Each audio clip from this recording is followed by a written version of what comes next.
Бул видеомду жөндөн тартпай атам, себеби менде билесиңер, Инстаграмдын каттарында бир гана өтө көп карыз бериң эже, мага бериң эже дегендер, карыз болуп калдым, кредит алдым дегендер, бир эле эмес, 1000 деген смстер. Ошон үчүн ушул методика менен бөлүшкүм келди. Мен муну илимий тил менен алып методика деп койдум. Ким кандай түшүнсө ошондой түшүнсүн. Бул өтө иштей турган ыкма. Биринчи эмне кылабыз? Номер 1. Кудай менен сүйлөшөбүз. Аллах менен. Биз Кудай дечи элек, азыр Аллах болуп калды. Ким кандай айтса ошондой айта берсин. Кудай менен сүйлөшөбүз.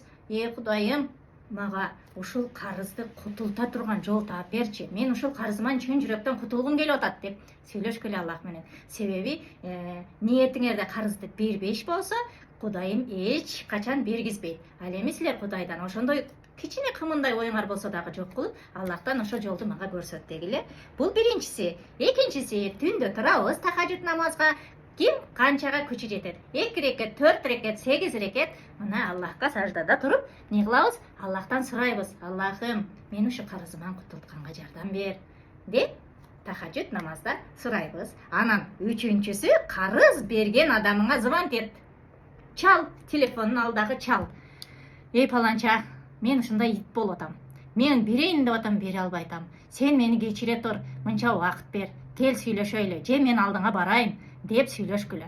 Силер чын жүрөгүңөрдөн беришти каалап атканыңарды көрсөткүлө.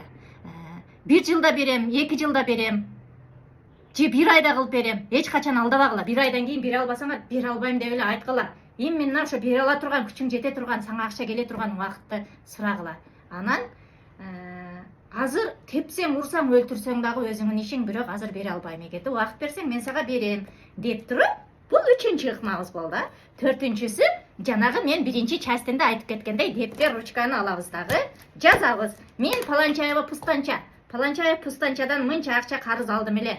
Биринчи Аллахтын ыраазычылыгы үчүн, анан менин жана карыз берген адамдын ыраазычылыгы, экөөбүздүн тең кубанычыбыз үчүн ошол карызды берип алдым.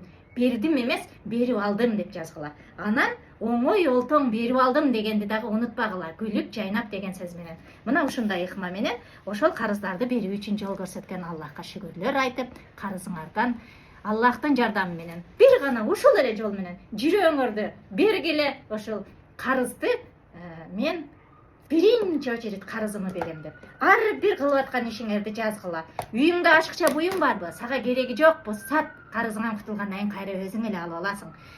Карыз берген адамга звонок этип сура, мүмкүн мунуну аларсың мен деп. Ордуна. Же ушуну сатайын, күтө турчу, канча болсо дагы жабайын деп. Силердин Кудайым ушу карызды кутулгуңар келип атканын көрүшү керек да. Силер карыздан кутулгуңар келбей бекинип жатып алсаңар, наркы адам дагы капа болот. Силер звонок этип бир жолу алдынан өтүп койбосоңор, ал адам чындыгында капа болот. Мени тоготпой атабы же эмне деп. Дагы Аллах ушундай назары түшүп силерге кутулткысы келсе, наркы адамдын көңүлүнө салып коет. Кулум, ушул акчаны кечип койсоң кантет десе, Аллахтын жардамы менен ал адам кечип коёр. Кечип койгон, карызын кечип койгон адамдарга Аллахым өзү ыраазы, өтө чоң ыраазы. Ага биздин кандай сый менен сыйлашы, биздин акылыбыз жетпейт. Ошон үчүн менден карыз сураганыңарды токтотуп, мен берген ыкма менен карызыңарды кутулуштун аракетин кылгыла. Себеби мен карыз бербегениmin себеби, карыз берип атып дагы адам өзүң карыз болуп кетиши мүмкүн. Ошон үчүн туура түшүнүп, азыр чындыгында карызыңардан кутулам десеңер, ушул ыкманы жасагыла. Менин силерге балык берип бакпай, силерге жанагы айткандай, мен силерге кайрымак берип атам. Туура пайдаланып калгыла.